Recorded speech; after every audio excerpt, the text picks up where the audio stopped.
Former UKIP councillor Stephanie Todd, pictured, was found guilty of stealing more than £46,000 from pensioner Philip Wall. A former UKIP councillor fleeced a vulnerable widower in his 90s of £46,000 after she found him wandering confused in the street. Stephanie Todd, 57, who was also her town's mayor and worked for an MEP, said she took Philip Wall, now 98, under her wing and looked after him because he had no one else. But as she played the Good Samaritan, she was systematically emptying his bank account and is now facing jail after being convicted of theft by a jury at Teesside Crown Court. She defected from the Conservatives in 2013, saying she wanted to stand up for Middle England and our traditional way of life. Her decision was lauded by Godfrey Bloom, MEP for Yorkshire and North Lincolnshire, who said at the time, "This is fantastic news and shows what I have always known, that we are the way forward for our country."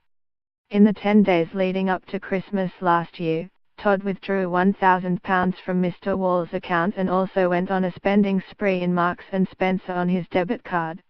The World War II veteran who served in Egypt was described as frugal, refusing to pay for a taxi even when he needed to go to an urgent hospital appointment.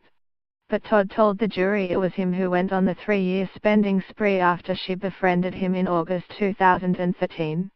Prosecutor Paul Newcombe said Todd, from Catterick, North Yorkshire, persuaded him to change solicitors and write a new will, leaving his home and contents to her rather than a cat charity as HED intended.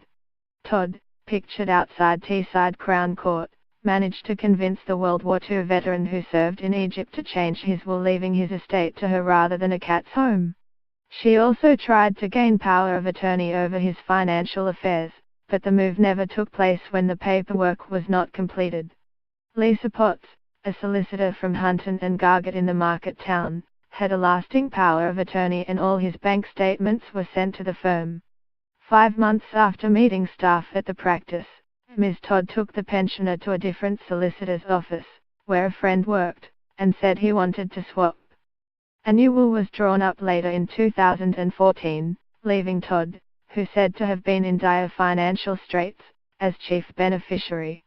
On November 5, Mr. Wall signed the will in the presence of witnesses at the new solicitor's office, and the defendant now stood, effectively, to inherit everything, said Mr. Newcombe.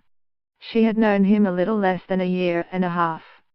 Ms. Potts, who returned from maternity leave, became suspicious over the change and noticed her office had stopped receiving Mr. Wall's bank statements. Along with colleague Claire Richardson, she visited the then 95-year-old as there were fears he was being manipulated, said Mr. Newcombe. Todd will be sentenced for stealing from Mr. Todd at Teesside Crown early next year. After Todd's arrest last June, the solicitors visited the pensioner's home again, and Ms. Richardson asked him about his will. In a recording played to the court, he said, "I put a large part of my estate over to her.